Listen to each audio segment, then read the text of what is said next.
Hi everybody, it's FIBO Group, and you are watching to the Market Watch review.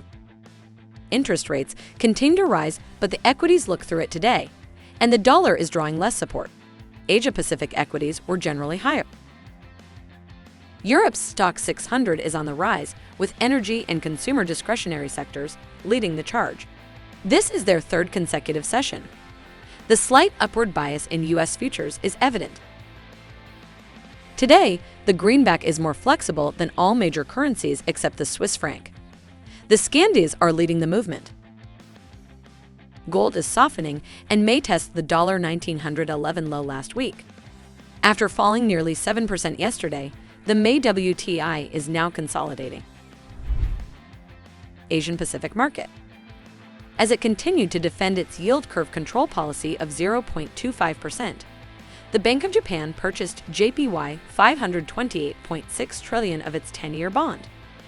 The Bank of Japan has committed to purchasing unlimited amounts of the bond tomorrow and on Thursday.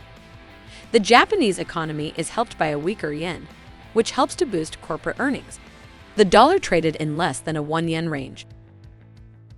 Australia's February retail sales increased 1.8%, which is twice the median forecast from Bloomberg's survey. Remember that December retail sales saw a sharp decline of 4.1% due to COVID-related restrictions. Retail sales are up 9.1% from a year ago, which is the highest in 10 months.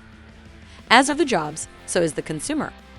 Next week, the central bank will meet and gradually recognizes that it will likely need to raise rates in this year. Yesterday, the Australian dollar was at $0.7540 before briefly falling below 0.7470. It is now consolidating in yesterday's range. Market of Europe. Today, Russia and Ukraine are meeting in Turkey. Although there are some hopes for a ceasefire, both sides still lack trust.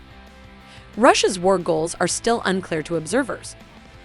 Although the Ukraine government seems willing to accept that NATO will not be joined, it refuses recognition of any territorial loss and refuses to resign. The euro has returned to the $1.10 level. Sterling continued its nearly 1 cent drop yesterday and dropped to $1.3050. However, a bid was found.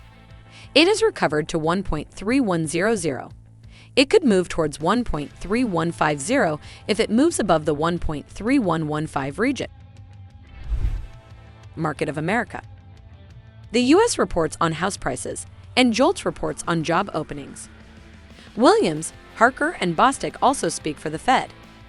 The White House's 23rd fiscal year budget proposal for yesterday seems dead upon arrival, as Senator Manchin opposed it. Canada's economic calendar is light today. Yesterday, the Canadian dollar experienced a 9-day gain but is now back in bid.